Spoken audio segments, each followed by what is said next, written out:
I think we have a generation growing up now that is so incredibly accustomed to great looking images. Like if I compare this to when I was a teenager, or even my 20s, the average quality of pictures and videos that people took was so much lower than it is now, because we have a whole generation that is kind of trained in very high quality images, and it's become so easy to have a camera that generates great stuff. But also I think that just the expectation of making something prettier, better looking has become so high.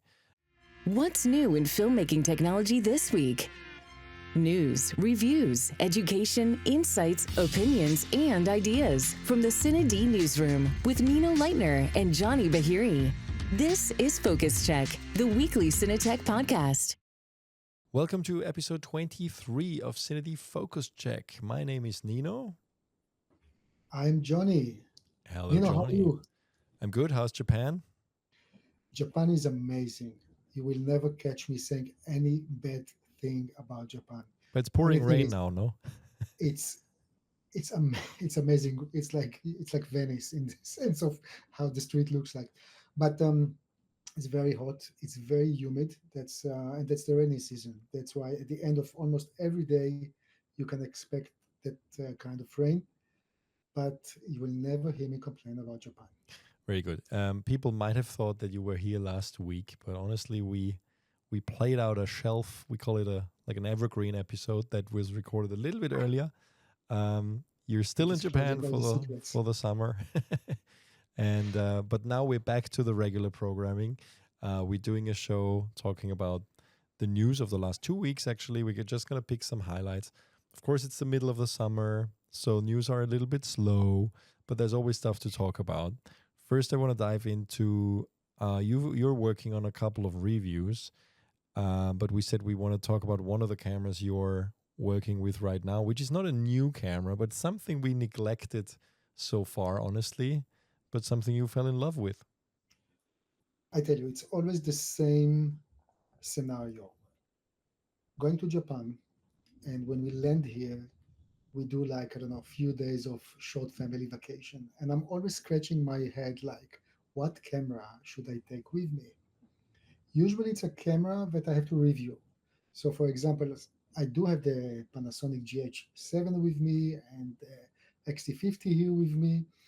But I said, for the sake of my marriage, I want to take a camera that I will not hear anybody complaining about. Why are you behind? Why are you looking for? Why are you directing the kids and so on? I really looked for something that I will be incognito mode. And you know what? That's what I ended up taking. The DJI Osmo Pocket 3. And one of the reasons that I never touched this is because I'm a mirrorless junkie. I don't know how to call it. It's almost like, why should I take something so small with me?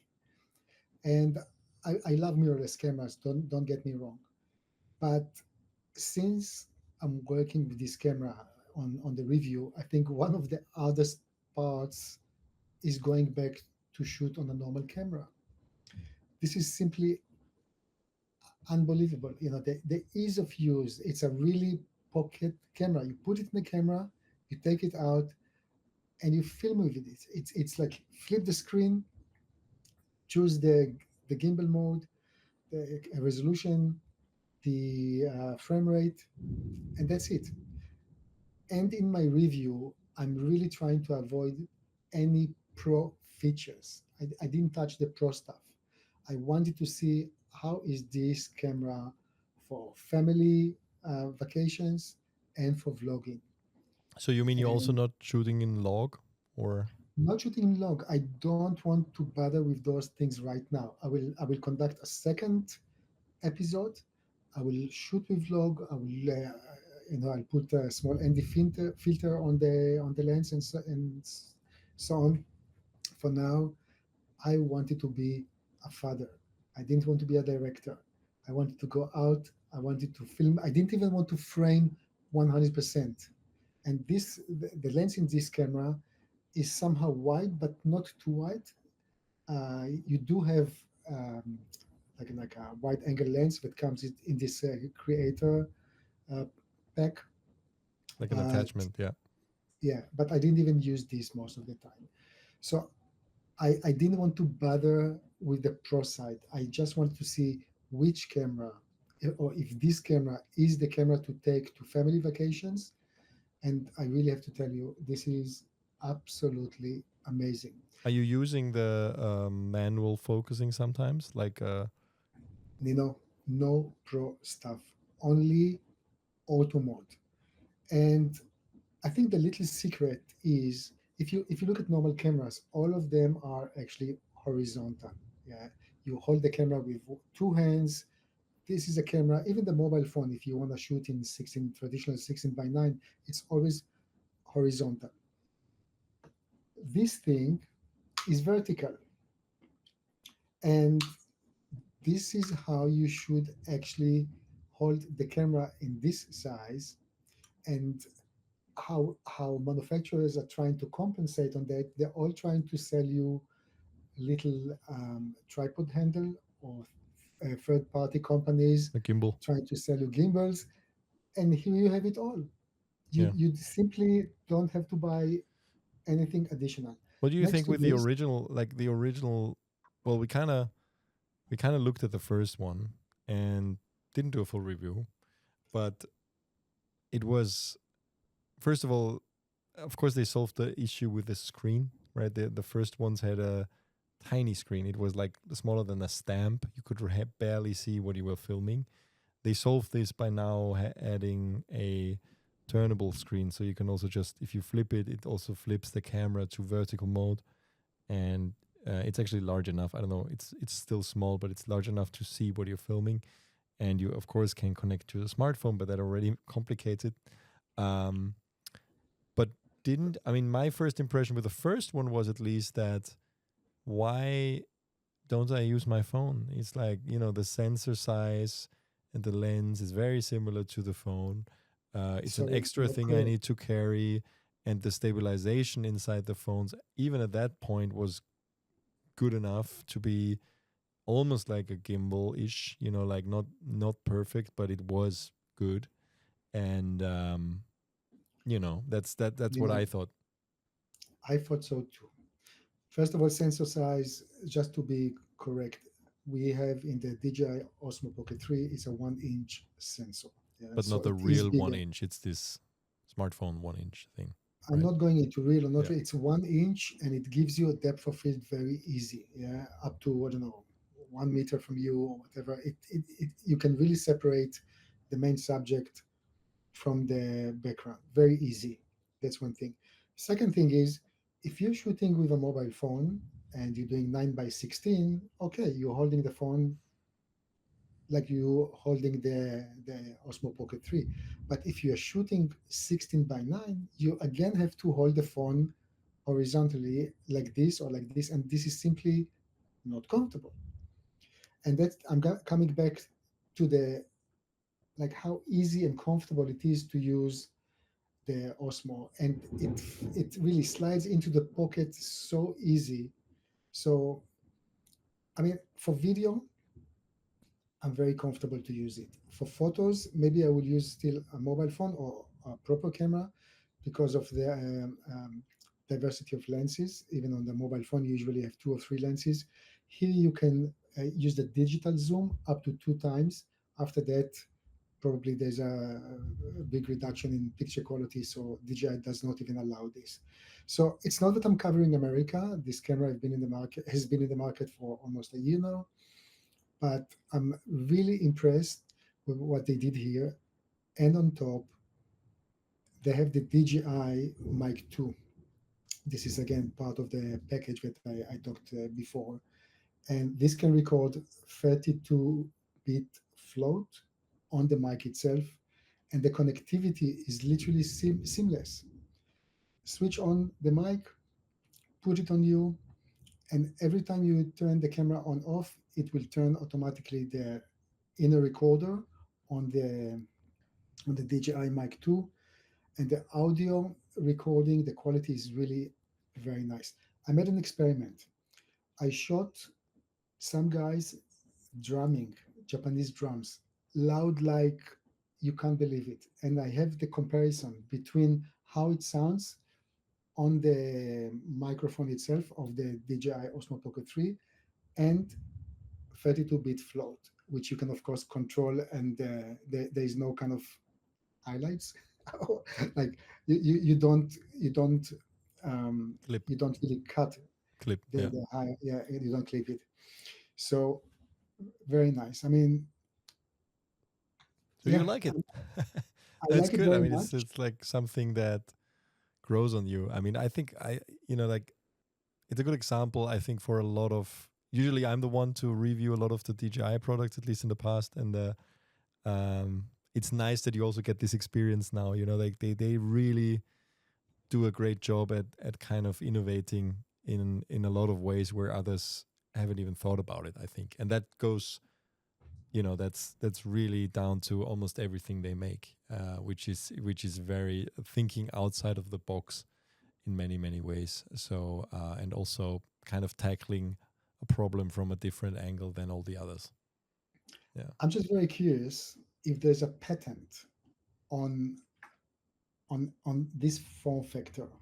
there's The already reason copies of this. I don't know. I mean, have you seen it? There's other Chinese companies making things that look like it. So I don't know. that doesn't mean that there's no patent. I'm just saying none That's of true. the bigger camera manufacturers are making anything which is horizontal. Yeah. Sorry, that is vertical. Everybody's making horizontal cameras, and so many companies are manufacturing cameras that are aiming for vloggers. And yeah, also by the way, I forgot to mention the way it follows your face.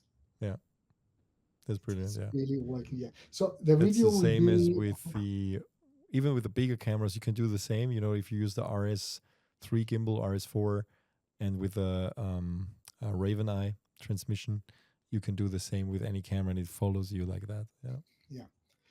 Anyway, I'm aiming to have the review hopefully by Thursday or Friday this week. I just have a lot of footage. I have a lot of nice footage. Other things to highlight is the high frame rate, 4K up to 120 frames per second, no crop. The same with the 4K 60p, no crop, which is very impressive. And I have to say, because Japan is very hot, I've been working with the camera. The camera was boiling, literally boiling, but it didn't stop. I have Yeah. no clue what they're doing here. I don't know if there's a sort of magic, probably not. But in reality, I didn't get any overheating signs, and the camera didn't stop on me. Do you think? I mean, there's been quite a bit of speculation. In a way, the Ronin 4D is like the huge brother of this, and but there is definitely when it came out, I thought, why don't they make something with a little bit of a bigger sensor, even with a fixed lens, that could be, almost like even if it's 4 times the size, it would be small in normal camera standards, but it could give you maybe a Super 35 sensor with a fixed 24 millimeter or 28 millimeter lens. That would be quite cool. Yeah. I'm mentioning it in my review. That's actually one of the last phrases that I would have loved to see something like this, although it might defeat the original purpose of going into the pocket. But I'm sure if they will be able to manufacture something with a bit of a larger sensor, even a micro four third, yeah, it might be that a lot of other creators will look into this beyond the vlogging part, yeah. Yeah. So I'm very curious because we both know DJI is a very creative company. Actually, Felix behind the scenes just rightfully mentioned that DJI had a product like that in the past.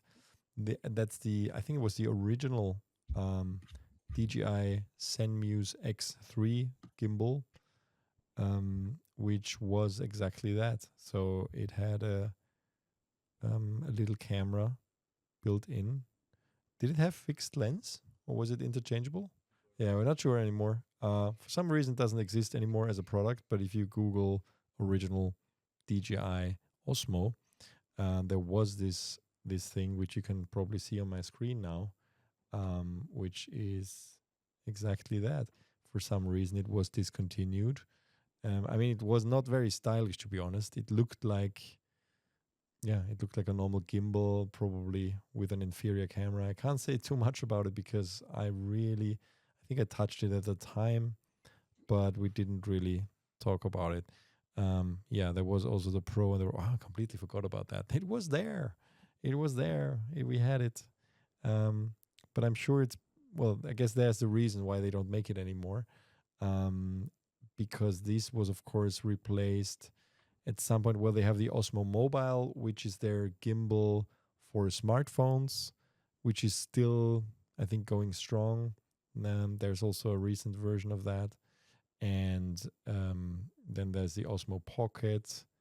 I mean, in general, I'm getting a little bit confused with the naming of DJI, because now the Ronin is also their gimbal series, but it's also their camera. The Ronin 4D is not just a gimbal, and it includes the so-called Zen Muse camera, which is their kind of camera line, which is also in the Inspire drones. So yeah, it's hard to keep an overview, but yeah, we definitely missed that earlier. So it's been there. All right, let's move on from this. Very much looking forward to your review, Johnny, and we'll see where that goes. And we'll actually also see when the next generation of the Pocket will come out, because it's a very popular product, and I'm sure might not be too long for the next one. I don't know. Sure, it's one of the most selling cameras here in Japan, by the way. Let's take a quick break, and here's a message from our sponsors. Welcome to 1 Minute Tips by Fujifilm and CineD.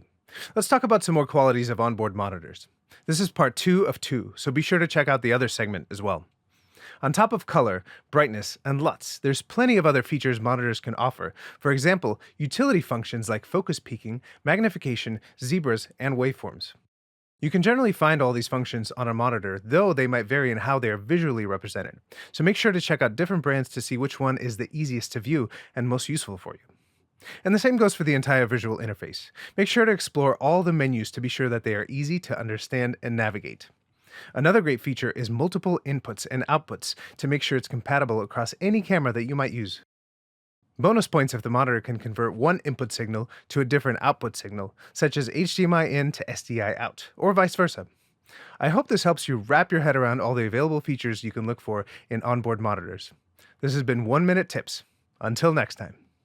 Film Convert is a software company based in New Zealand that creates color grading and correction plugins so you can enhance your artistry. With their 2 plugins, Film Convert Nitrate and Cinematch, you can take the stress out of any color correction or grading task. Both plugins work their unique camera packs as the team profiles each specific camera and its sensor that's supported. This means that the controls within the plugin are tailored to the specific camera brand, model, and profile that your footage was shot with. While we all love shooting on film, the process and cost of actually shooting film can get quite exorbitant.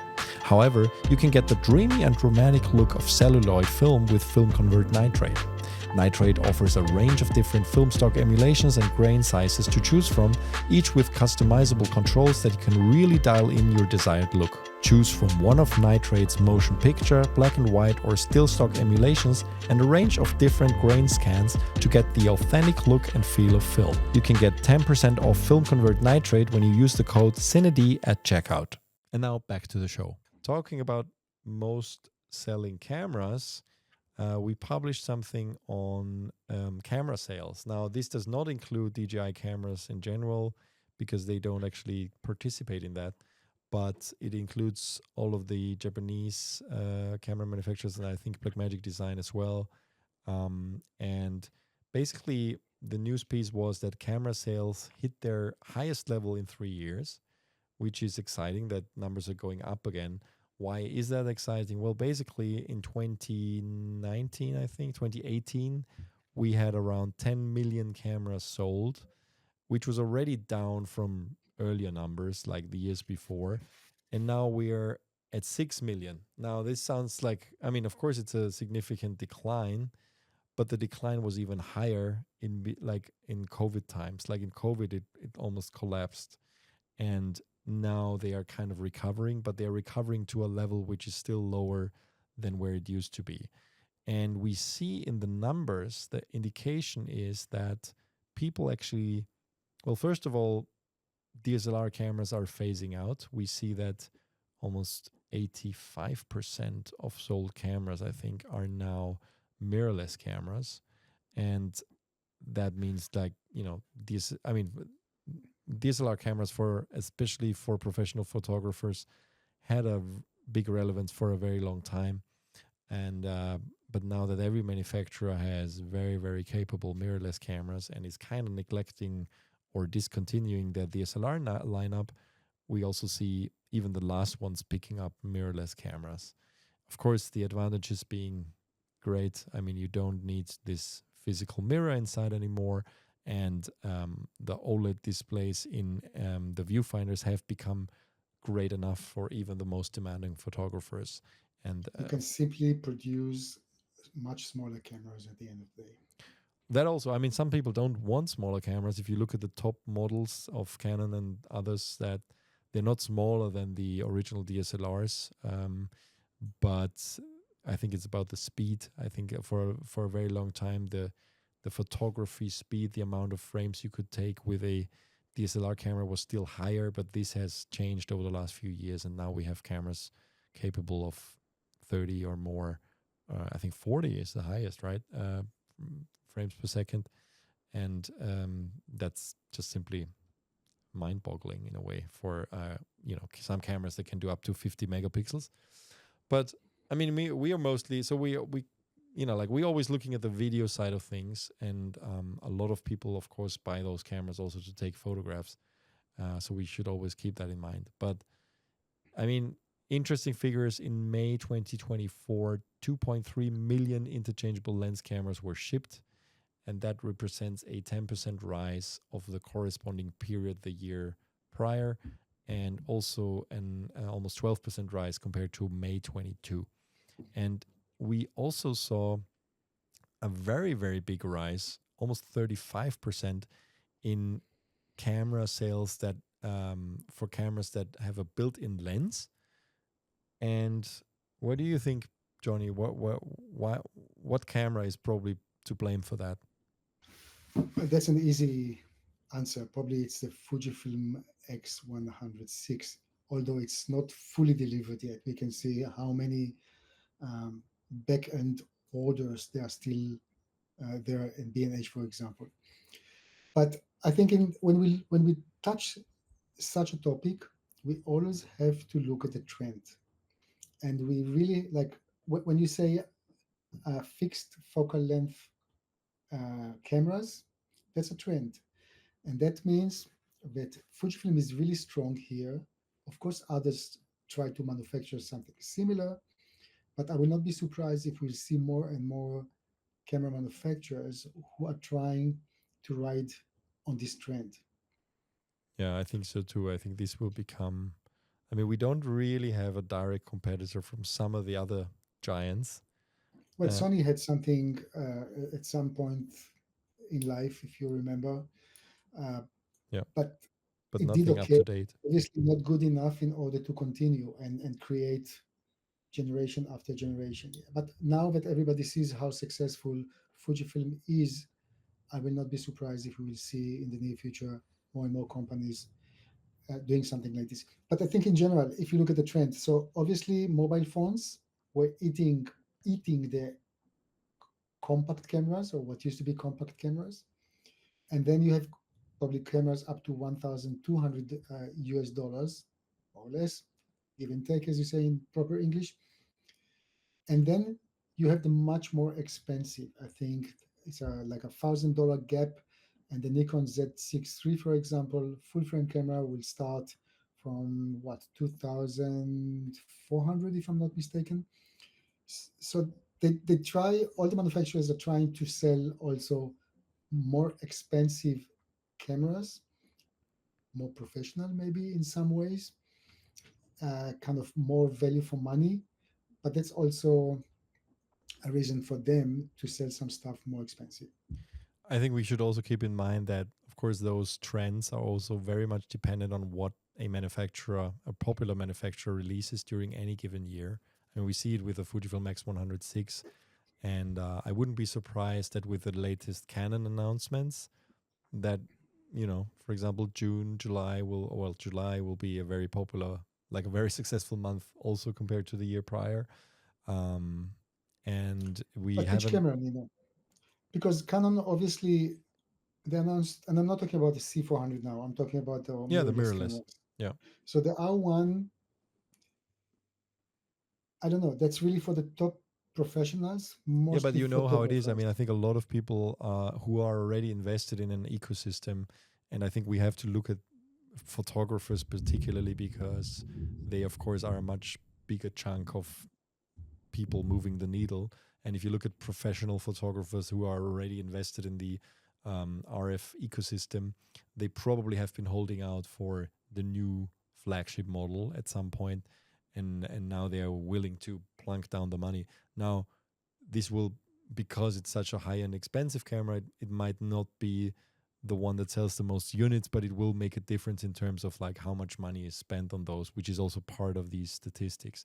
And I think as much as the, like a camera like the X106 influenced the fixed lens statistic, this can also be the case for this, or even if Nikon releases like a new popular camera, I think we are now at the point where the total number of cameras sold has become so low in comparison to where it was 10 years ago. I think it was, if it might be, I think it was like 3 or 4 times more cameras in total that were sold, that individual popular models might make a bigger difference than they used to. We need innovation. We simply need the companies to think how to make products with some elements or features in them simply will make people to either buy something new or even move from one company to another.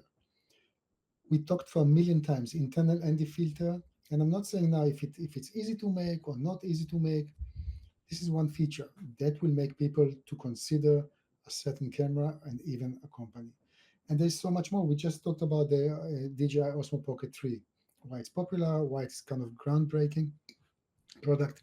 So the more that companies will think out of the box and will not only make box cameras and normal shaped cameras, then there will be more people buying new equipment.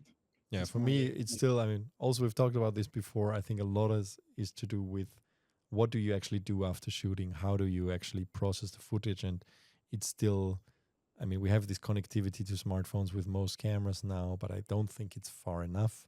I think there needs to be kind of almost like an automatic upload, which we have with some cloud stuff. But just imagine, I don't know, I still don't understand why there still isn't a single camera that has an eSIM built in. Why is that? Like it's very cheap to get eSIM contracts these days.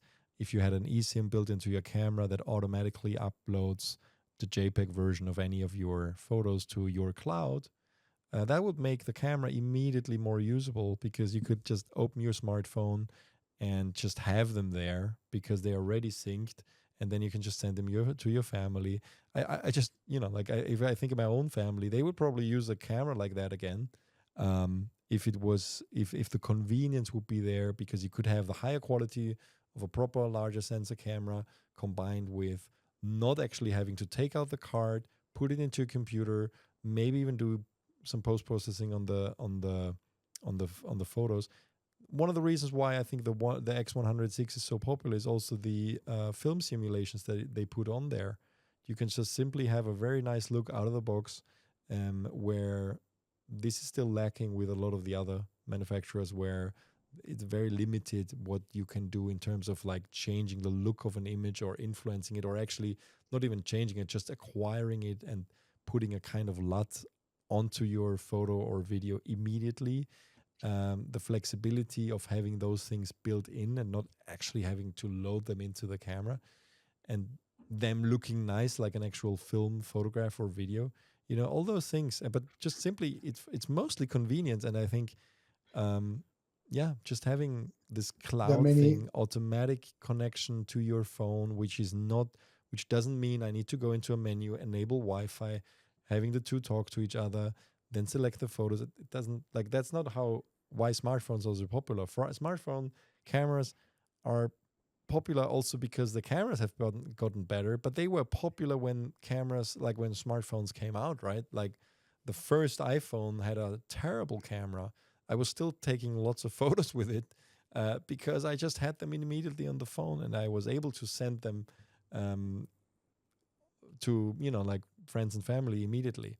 And I think if the camera manufacturers make this a no-brainer, and that's probably possible if you have an eSIM built in, for example, then I think that's definitely a feature that a lot of people would want. There are many ways to do this. You already talked about a few good ideas.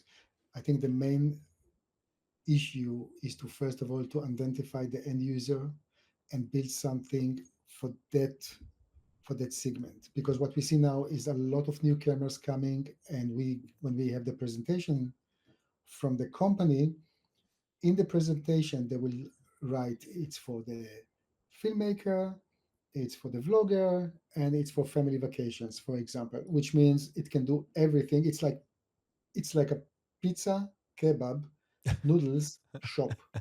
And And that's nothing what at we're the same trying. time. Yeah, I mean, you have to specialize. You have to really create something which is answering some issues that we have as creators or vloggers or simply Yeah. parents. And I think it's fair to say that as reviewers, having done this for so many years, sometimes some of the releases get boring.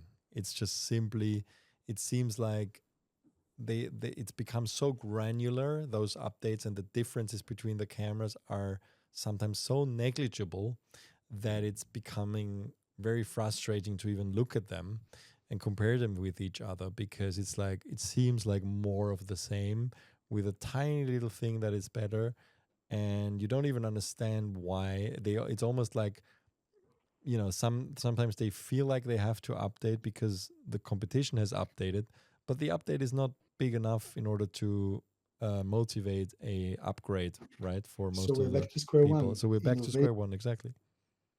Yeah. Yeah. I'm just saying some of it has to do with mentality. Some of this has to do with culture. I always say if you don't make it, somebody else will. So I really hope that we will see more companies daring to come up with more innovation, new devices, something that we will simply be excited to use. And then the numbers that you just mentioned will go up. Yeah, I think what we see clearly is people are investing in more expensive cameras, which is so I think we have a generation growing up now that is so incredibly accustomed to great looking images. Like if I compare this to when I was a teenager, or even my 20s, the average quality of pictures and videos that people took was so much lower than it is now, because we have a whole generation that is kind of trained in very high quality images, and it's become so easy to have a camera that generates great stuff. But also I think that just the expectation of making something prettier, better looking has become so high. I think it's just simply, yeah, it's people want better cameras. People want to become better. If they have any inclination in making nice images, at some point there is this point where they move on from the smartphone as an enthusiast and then just buy a good camera. And that's what we see in the numbers. It's just like people spend more money on professional cameras now, and they actually want the better cameras, which is a good trend. But exactly what you said, it's like innovation is a little bit lacking in this field, and I think a lot has to do with software features, that we don't need a 100 megapixel sensor. We don't need a better whatever hardware feature, or like take 200 frames per second stills, for example. We need better connectivity. We need those devices more integrated and more flexible, and as much as everybody's used to smart devices, we need cameras to be smart. And then they're not smart right now. I think we do need 100 megapixels, but not on smartphones, for example. I'm happy to see this, for example, in some Fujifilm cameras, not because Fujifilm, because it serves a certain niche, certain end users. Yeah, but I mean the average user basically doesn't need 100 megapixels. That's true. But again, let's see what the future will bring. IBC is around the corner. Of course, we are not touching mostly mirrorless here, but I'm very curious to see if companies will either highlight what they already showed us during CineGear or in the last 2 weeks, or we're going to see some new stuff. Good. Let's move on to another topic. We published an article by Nick Taylor about Hollywood pumping the brakes, and that basically that the film and TV production in Hollywood has declined over 40% over the last 2 years. Now, we did cover this in one of the recent podcasts when we talked about Scott Galloway's assumption on how things should have panned out for Hollywood and what the unions should have done in order to, remain being employed and like have high employment like they used to. It's just we found it's important to also highlight this, that there's an actual number behind this. It's not just a gut feeling that a lot of people have who work in LA and for American higher end productions. And it's of course affecting everybody around the world who's working for the streamers and for cinema.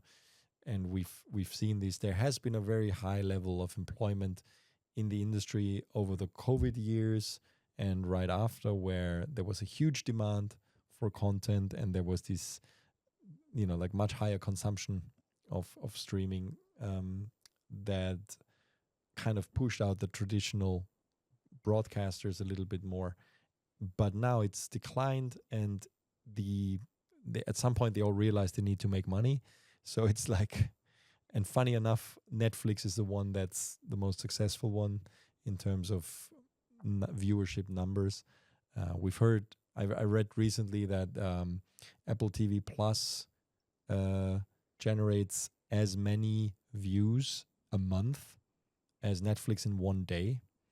So you can imagine the scale here, but Apple is spending a lot more money like on an individual show because they are, they're very high quality, very well written, great shows, but not as much different stuff. I mean, Netflix is kind of like become the everything, like you can watch reality shows and there's so much stuff and it's working, and they don't actually have any of those traditional, they don't own the big franchises like Disney has acquired Marvel, has acquired Star Wars and all those things over the last few decades, and then they still struggle to make money with Disney Plus. So it's become a very difficult market, and the crews are feeling it because production has declined, and a lot of mergers going on. Of course, most recently, the Paramount sale, but before we had 20th Century Fox being sold. Also to Disney, which is now 20th Century Studios, and so it's a lot of different things that actually are leading to less content being produced, and the recovery has been very slow after those very, very successful years. Now, yeah, I mean, we've been of course, the strikes. We talked about this before.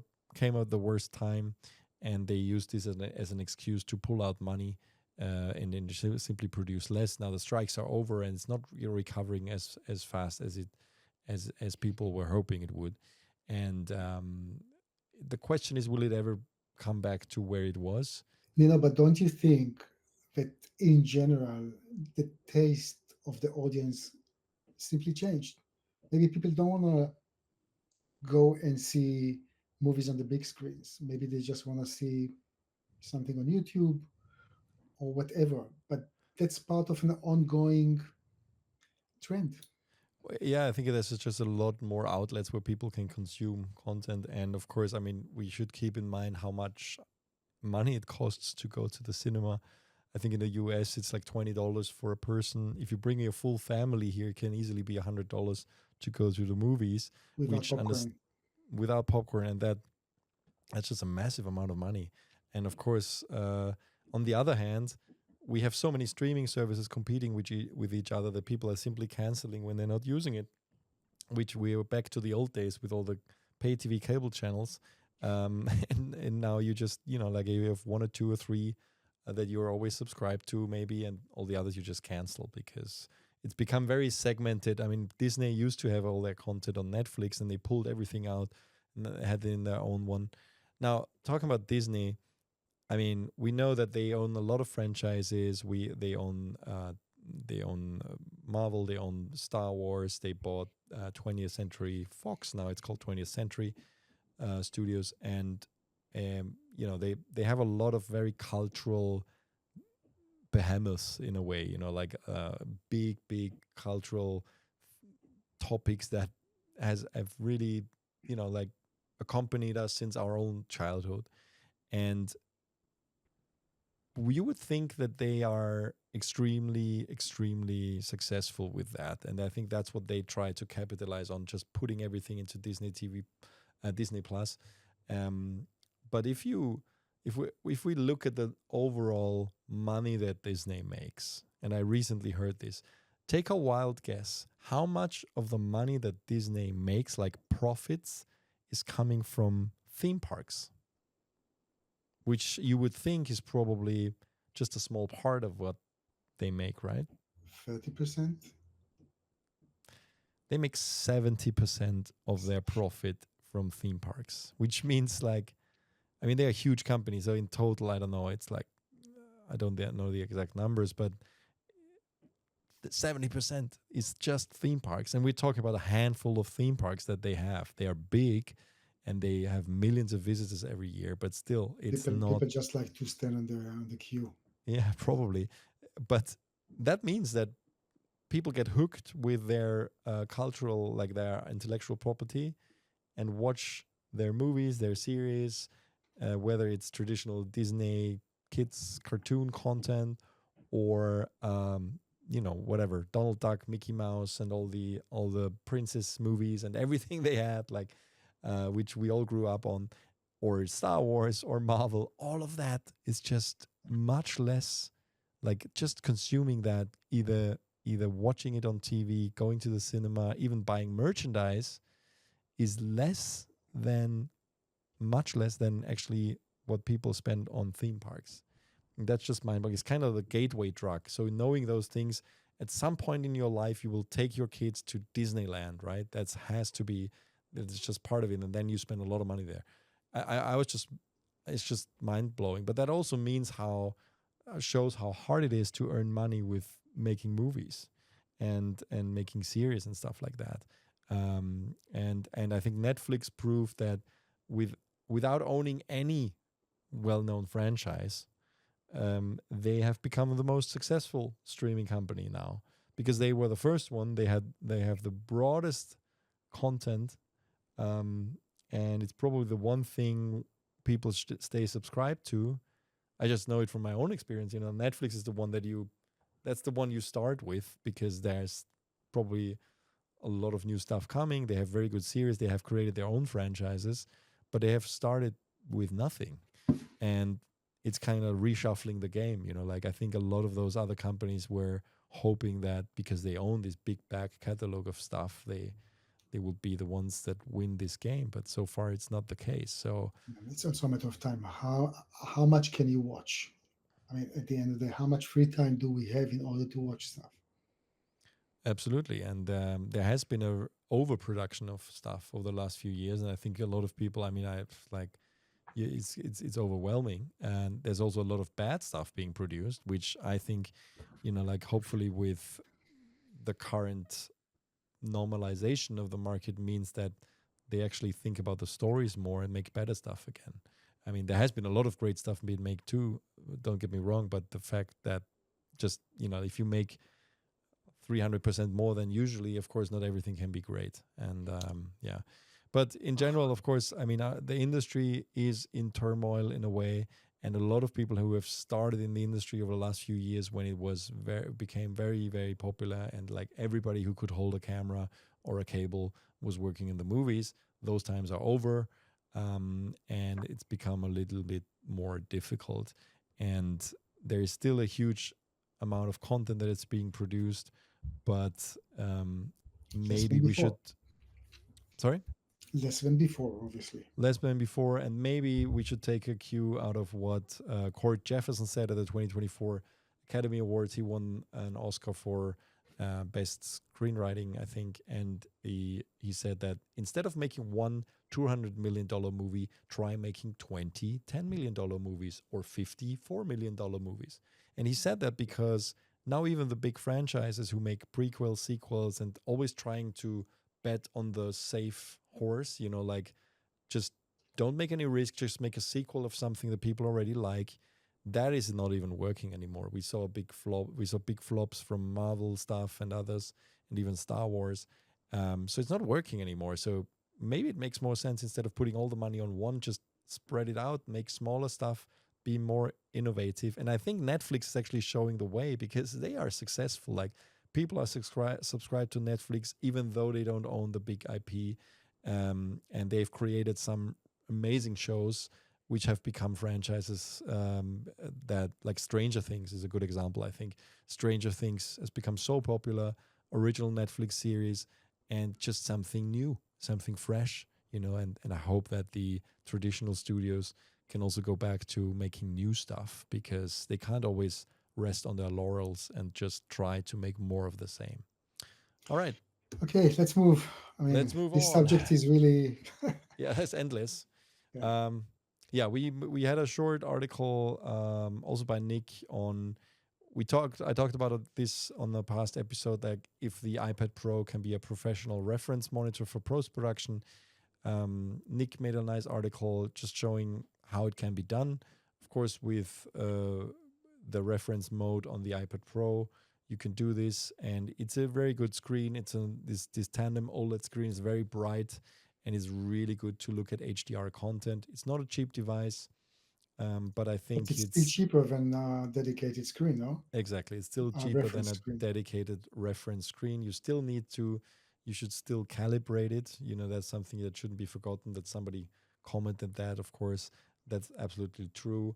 But you can use reference colors within BT709, BT601, sRGB, BT2100, HLG. So all those things, Dolby Vision, it's all supported.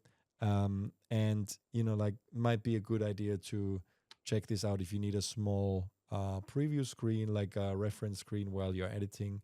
It is not, like I said, it's not a cheap device, but if you put it on it's just really something that you have to see with your own eyes. I think it's one of the best screen, if not the best small screen that I've ever seen. And that's not an exaggeration. I've never seen an OLED this bright, and with these popping colors and having these really bright highlights and dark shadows in such a thin device as well. So it's, you know, if you're on the go and are doing post-production, it's something worth considering. So check out the article by Nick on whether the iPad Pro can be a professional reference monitor for post-production. The other thing we reported about was an update to Blackmagic Camera. Blackmagic Camera was released version 1.1 for Android. Now, originally, of course, an iOS app, only recently was released for Android. Now, they have been working hard on adding features to that. It's free. Jacob, our writer, he's an Android user, and he's actually sharing some of his experience in this article, having used Blackmagic Camera for Android for the last few weeks. So it's worth reading, not just from the news perspective, but also his personal impressions. And he points out that, first of all, it actually officially it supports now more phones. For example, the OnePlus 11 and 12, Xiaomi 13, 14, Google Pixel 6 and 7, and the Samsung Galaxy S21 and 22. And 23 and 24. Yeah, that one, they were already supported before, but those are the new ones that are now added. and but we've heard reports that it's actually working on more phones than Blackmagic says. Of course, with Android, it's always a bit of a mixed bag. You don't know. The hardware is not always like, just because it would run on the software doesn't mean it runs on every hardware. So you need to be checking that out. Now, the big downside, of course, doesn't seem to be any original, like, proper log on any hardware, on any Android phone, as far as we know. Correct us if we're wrong, but also Jacob wasn't aware of any. There are ways of getting a log image, like, quote unquote, on your Android phone, but it's not like the native that you get on the latest iPhone 15 Pro and Pro Max. Now, that is something that we hopefully will see soon from an Android manufacturer as well, which of course means that it limits the usability of the app in a way, because you can use LUTs, but how much sense LUTs make if you don't have log is the other question. But basically, I mean, it's a free app. It's something that everybody who has a compatible phone should definitely try out, because it does give you a lot more ability to control what you're actually filming. Yeah. Anything I forgot on this one?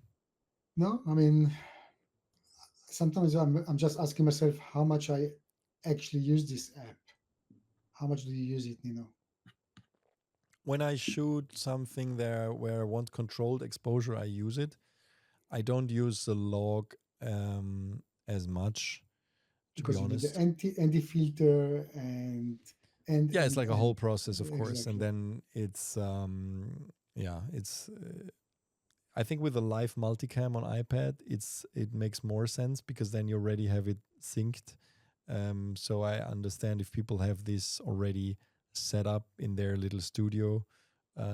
But yeah, I mean, it depends. It's what not you out do of with the your phone. pocket thing. I mean, you need to know if you're going into using the app, you need some accessories Yeah, in order to compensate on the exposure, lights, and so on.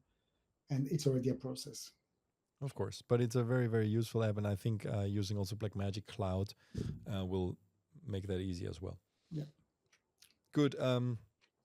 Kinefinity, the Kinefinity Eagle SDI electronic viewfinder that we kind of covered at, was it April NAB. Yeah, so I did a little video interview with them about their new camera. They had like an 8K camera prototype, but they also introduced this SDI viewfinder, which is very nice, very compact, very, like, it's very small. Also priced well. And priced well. And it's now released. You can order it. It's $1,300, $1,259 actually. And that's kind of amazing, because there is still a lack of professional viewfinders in the market that work with every camera. So just to be clear, you don't have to use a Kinefinity camera. You can use this with any camera that outputs an SDI signal. Now, we haven't touched it. It looks very good though. And I think it has a LEMO power, which is important because it's something that easily breaks if you power it differently with all the movement that's going on. And unfortunately, it doesn't do this one is not capable of getting a video signal through USB, or HDMI. which means, or HDMI, of course, you're right, which means it will also not work with the latest Ursa cameras from Blackmagic. I mean, we have the Blackmagic viewfinder that actually only has this. I think it only has a USB connection. We still have to find out whether this can be used with other cameras, but right now it doesn't look like it. But anyway, so this viewfinder can be used with any camera. It's a very good price. It is in a field where we haven't seen as much innovation as we would have liked to see. I think a lot of people are still using the Cratical from Zacuto, which is getting a little bit dated, or also the Chameleon EVF. Or even Cineroid in the old days. That's what people used to use. Exactly. And it seems like the younger generation is not as used to using viewfinders as we are. I think there is still nothing that replaces a viewfinder in terms of having a concentrated view of your image without any distractions. And which is also why, for example, I prefer using the Sony A7S III as opposed to the FX3, which is the same camera, internals, minus the viewfinder. So, yeah, what's your take on this, Johnny? I think the most important thing here is that it's a different generation, as you said. They're using monitors, especially outdoor, with always like, how can they do this? How can they adjust the exposure and so on? But that's fine. I like this monitor from reading and seeing in the show in NAB, and This I monitor? hope that this Viewfinder. EVF, Yeah. and I really hope that Kinefinity will sell enough of those to consider to have an HDMI, or even better yet, a USB-C version of it. Yeah, absolutely. So looks like a really cool product. And I think I heard that it's unfortunately it doesn't shut off when you're not, it doesn't have this eye recognition, which is useful because it just saves power. And like when you move your eye away from a viewfinder on cameras, the EVF usually shuts off, and it doesn't do that. So that's maybe one thing they should change. But yeah, it looks like a really cool product for a good price. Let's move on to Artlist VoiceOver. Johnny, you worked with this. You looked at this. What can you tell us about it?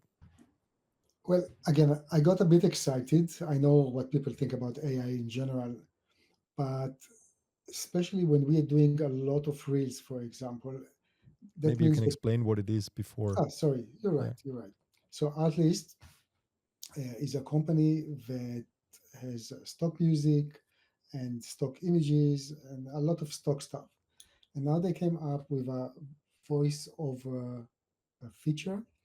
You have to be a member of a certain plan in order to work with this.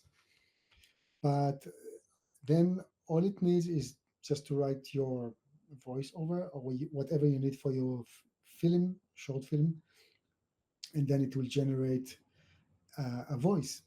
And the thing is, you can really choose between different um, types of voices, and you are limited with the amount of text that you can put. It's up to 5,000 characters per one voiceover, and it's up to 50,000 characters a month. So when you finish your credit, and I tell you, I tried this, and it's very, you consume those credits very fast. Like one character is one credit. You have to wait for the next month. We tried it. Well, I tried it, and the idea was that I was under time pressure. I had to finish a reel. I couldn't put myself to record the voiceover for that reel simply because I didn't have the means. I was here in Tokyo. No, I couldn't. I couldn't find a studio in time. I couldn't even have a room, a quiet room. So the timing was perfect just to try how it works. I put the text, I clicked generate, and the voiceover was there. Of course, not everything is working 100% well, meaning um, in our industry, you have certain terminology which is very specific to our to filmmaking, and that's I think what artists try to do, like to be more precise with some of their wording. But for example, when I put bokeh, bokeh, whatever some people calling it like this or like that, the voiceover could not really come with the pronunciation that I needed. So I had to write it differently in order for the voiceover, AI voiceover, to generate it in a different way. The thing is, every time you generate, you consume your credit. There is no way to kind of press preview. So here you have it. It's working. We actually, I mean, just take a look at the reel that we did. This is for the IRIX 65mm lens. Let's just And play it for a second and have it's people okay. listen to it. Let's just, I'll play it now. This is the IRIX 65mm T1.5 Cine lens.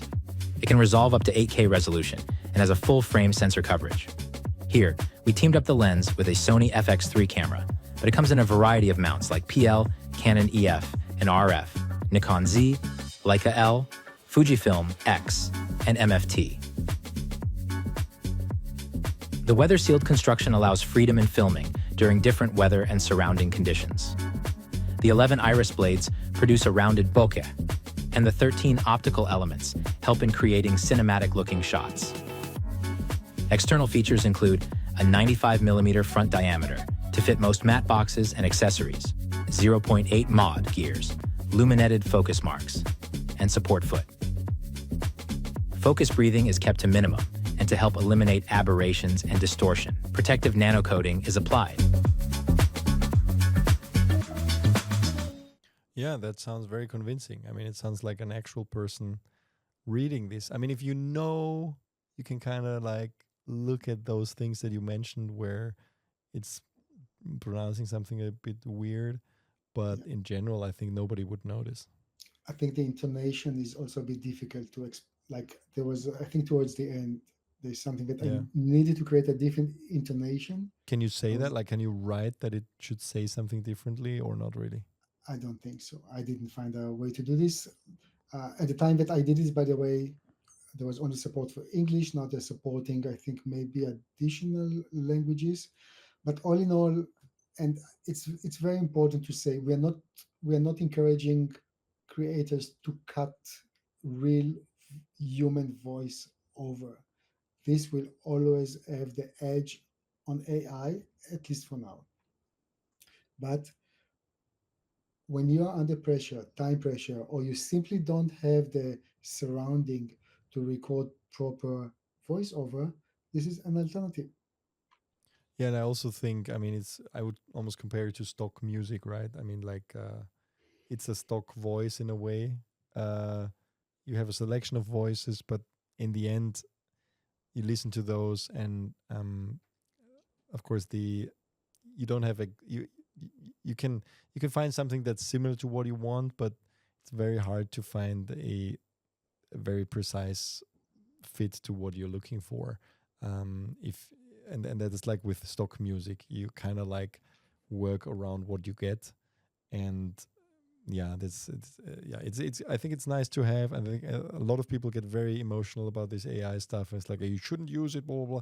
Well, the reality is it's here, it's going to be used, and it's probably already being used on a lot of things that you don't know it's being used on. So you better get comfortable with it. Doesn't mean that you have to use it, but the reality is that the voiceover market over the last few years has been already, it's not something where it used, like what it used to be. When I started out, like people, you connected to, if you wanted a famous voice actor, you still have to pay for it. You have to connect remotely with them, and it's still the same. But if you want a specific voice, you have to put them in a studio somewhere, and then you have to have a connection to your studio if you're not there. So that's not changing. I tell you what I was missing, because of course we had to publish this, or we wanted to publish this in Instagram and so on.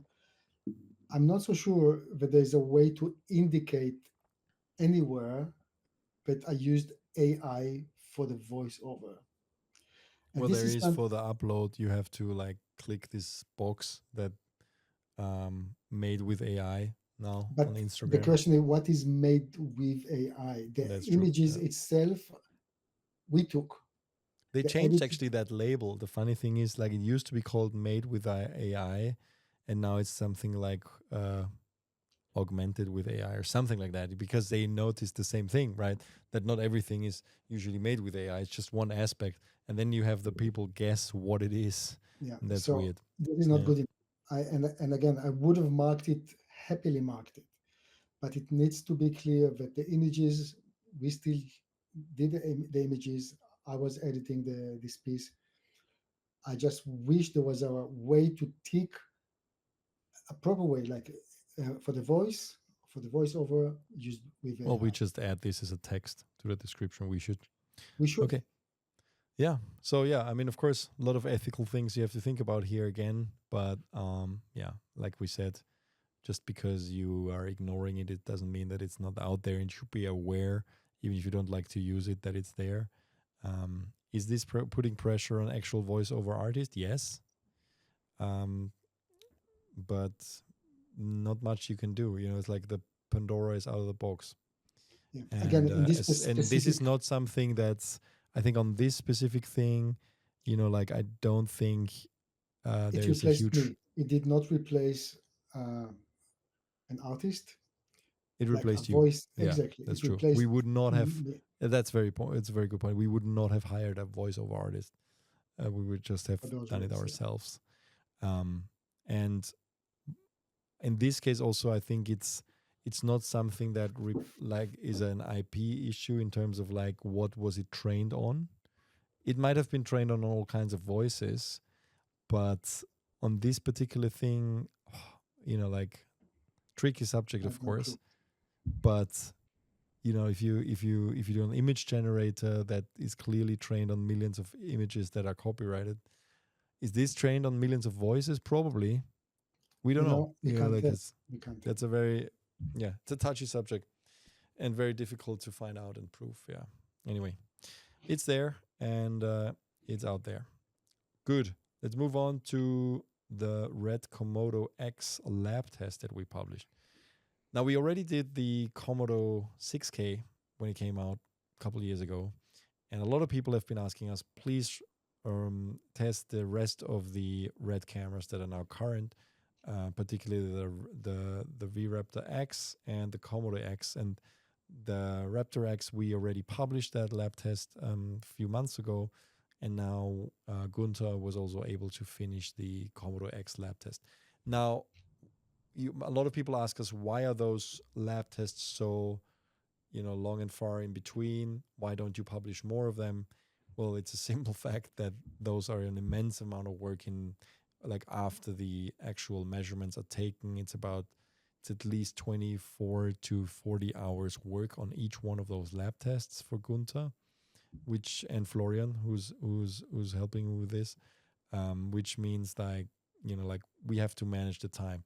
We are thinking on a premium tier to the lab tests databases somehow that would allow us to finance actually a more permanent position, dedicated person that could do those tests all the time. So far, for us, that's a huge expense. It's a service to the community, which community also appreciates, but we just simply cannot be wrong here. And that's why, a lot of things are checked and rechecked and rechecked and rechecked before anything is published. And that just takes time. And that's why we are so slow with releasing them, unfortunately, right now. But I think it's better to be accurate here than just, splurging out too many of them and then having mistakes in them. But we're very confident with everything that's being published here because it's been checked so many times. Now, for the Komodo X, this actually turned out to be a very, very good result. It has around 13 stops, like 12.9 stops of usable dynamic range, according to the EMA test charts. Now, there is this image recovery mode that also the V-Raptor X has, that the Komodo X has as well. Highlight recovery, sorry. We do not consider this as a standard result simply because this does not give full color information. The highlight recovery mode can make mistakes, and we've seen them in some of the reviews online. It's not something that there's also a reason why Red has this as an optional mode in their cameras, simply because it's not perfect for everything. And it's almost like a double exposure at some point. So with fast movements and with some certain blown out highlights, it can create some weird results because it's not having all the information in all the color channels. It is useful for a lot of things, but it's not replacing an actual sensor that resolves a lot of stops. So just keep that in mind. And Gunther really recommends not to enable this, but actually deal with this in post-production. Well, that's not possible. That's the problem right now. He wishes that it would be something that can be enabled in post production, but it's right now it's something you have to check in the camera in order to use it. So yeah, it should be something that can be enabled in post production instead of this. Now he also compared, of course, to using highlight recovery means that you get around 1 stop more, but with these caveats. So you are around 14 stops. Now, this is a lot of people have been asking us if actually Ari is using some kind of highlight recovery to achieve their high benchmark dynamic range values with the Alexa 35. The answer is no, because this is how the RGB waveform chart looks for the Alexa 35. It's actually 16 stops that are visible here above the noise floor. And so it's working in a different way. It's simply a better sensor. And but looking at the latitude test, we do see also an improvement here. We also a good example, by the way, here. If you watch the video version of this, you will see why we are not using the highlight recovery mode in those tests, because they will create artifacts. They will create weird results if used on everything we test. So we're actually using it without the highlight recovery mode, but still we get very, very good results with the Komodo X. It's definitely a better sensor than it was before. And let's see at the results. So totally 9 stops of exposure latitude, leading us to at 9 stops it was kind of game over. So it was 8 stops of usable latitude, which is a very, very good result, and it's 1 stop better than the Komodo 6K. And the benchmark remains the Alexa 35 for APS-C sized sensors, with about 15 stops of dynamic range at SNR2 and 12 stops of exposure latitude. Yeah, and as I said before, 16 stops of dynamic range at SNR1. That's the signal to noise ratio. We deem signal to noise ratio of 2 more usable than 1, which is what the manufacturers usually use. Yeah, so very, very good camera, a very good package for such a small camera, just an amazing result. And definitely makes a lot of sense why those latest red cameras have become so popular. Yeah. Just to remind people that it's a global shutter sensor. Yeah. Oh, yes, which is great. Of course, global shutter, just amazing, which immediately opens up the camera for a lot of uses where other cameras will not be good enough. Good. Yeah. So that link to the full lab test is in the show notes.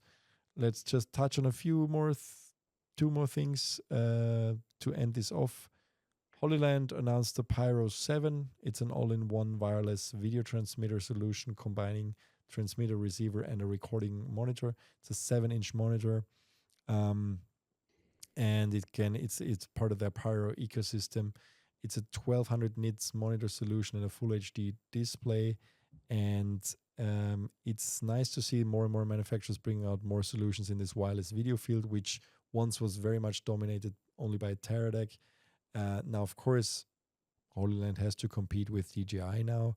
The release of the DJI SDR has been very popular. We made a reel on this, which has in total 200,000 views. I was amazed how many people were interested in this kind of solution for lower end. But as usual, I mean, DJI knows how to play the game of releasing popular products, and it looks like they managed. And Hollyland seems to be trying to match that price in a way. So it's also very competitively priced at $550 for the wireless transceiver monitor, and the whole kit is like $900. So this one can also talk with other products from the same family. That's one thing. And the second, as you said, lower prices and more innovation. Yeah, and of course, I mean, a big issue with all those things is still latency. Teradek is still the dominant company in this field because of the technology they own. Yeah, and this is still, the lowest latency out there, which is why Teradek is still dominating in this space. And talking about Teradek, and that's the last story for this week, they added more global carriers to their cellular data system. So now, unfortunately, it didn't release any pricing, so you have to get in touch with them for pricing. But basically, you now have data plans that you can purchase directly from Teradek for their solution and for their Teradek, and which means like you can basically use this anywhere. And yeah, you said like it's like live view, right? Yeah, live view in the old days was the dominant in the broadcast industry. I guess they are still in some ways, but probably Teradek is doing something similar. But I want to go back to what you said. When the eSIM will be in the camera, I wonder if we will need those type of solutions. Yeah, exactly. I mean, that's the thing, right? Why do I need to purchase this from the maker of the wireless video thing? I want to just use any data plan that I can get my hands off. And of course, for them, it's a way to make some additional money. But in reality, I mean, traveling has become so easy for us, going to NAB and just adding an eSIM for $10 and you're set for the week. Whereas in the old days, we needed to drive around and find a T-Mobile shop and buy a physical SIM card and then switch off our original home SIM card and not be reachable on that number unless you have a second phone. It's all complicated. And now eSIMs make those things so easy. So please put that into all kinds of devices. It would make a lot of sense. Or just open a company with dealing with creators, filmmakers, and just sell those eSIMs to us. You mean we should do CineD branded eSIMs? They're very hard to print on because they're very virtual. Yeah. Anyway, Thank you, Johnny. I think we had plenty of topics today, and one too many. One too many. Okay. I'm joking. Thank you guys. My stomach is talking. Yeah. Thank you guys for listening, and please subscribe to the CineD Focus Check podcast on Spotify, Apple Podcasts, or wherever else you consume your podcasts, and also YouTube, of course. And please give us a good rating on those platforms. We really need it. We need more listeners like you guys. Thank you.